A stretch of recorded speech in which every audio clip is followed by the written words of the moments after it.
Hello, hello, hello, hello. So, eto, punta naman tayo ng SNR. Alam niyo bang pagpupunta ako ditong SNR, alam niyo naman, wise buyer ako eh. Kailangan, yung bibiling ko, talagang need ko. So, hindi ako bumibili dito ng sobrang dami kasi sayang eh, hindi naman lahat mabibili mo, 'di ba? So, eto, 'yan. Pag hindi ako nakakuha kay Ate Jo ng organic na mga veggies, dito ako bumibili. Kasi iba ang lasa ng organic na veggies. Kasi yung basta manamis na miss siya na safe kainin. Walang pesticides yan eh, walang fertilizer. So, makakasure kayo na yung organic way ng pagkakatanim niya, masarap pag kinain. Basta iba. Alam niyo naman, iniiba na natin yung lifestyle natin sa pagkain. Ito, carrots, ini-steam ko lang yan. Ang sarap niyan. Tapos dito, ayan. Etong Gourmet Farms, kasi, ayan ang binibilang ko sa lettuce nila. Pag may over-harvest sila, nagpapa-buy one, take one sila eh.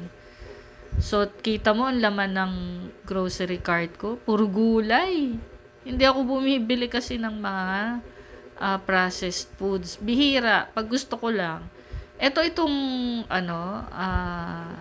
itong Coco Top. Maganda yan na cooking oil. Itinuro sa akin yan ni Ate Jo eh. Pero coconut oil talaga ang ginagamit ko sa pagluto. So, ito tingnan mo, no? Nakakatawa, no? Yan lang ang bibiling ko. Yan, bok choy. Tapos, yun nga lang ang difference mga organic. Kasi, mas safe silang kainin. Alam niyo naman sa palengke, 'di ba? Ang daming ini-spray diyan. Tsaka ito, pag chocolate or cheese lang talaga gusto ko eh. Yan lang talaga, wala na. So, matatawa ka dahil ang nasa cart ko konti. Eto, may buy one take one na tea. So, ayan, buy one take one, peppermint tea. Ito lang maganda sa SNR. Hindi naman kasi lahat makikita mo sa SM. So, may mga bagay dito na, 'di ba? Hindi naman siya tingnan mo yung expiry date niya.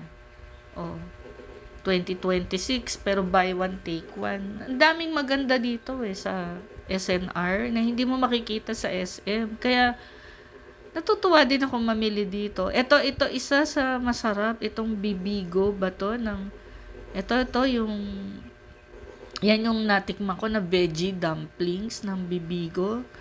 Bibigo ba to? Basta makikita niya sa SNR, ang sarap niyan. Palibasa, syempre mahilig ako sa vegetable. Itong dumplings,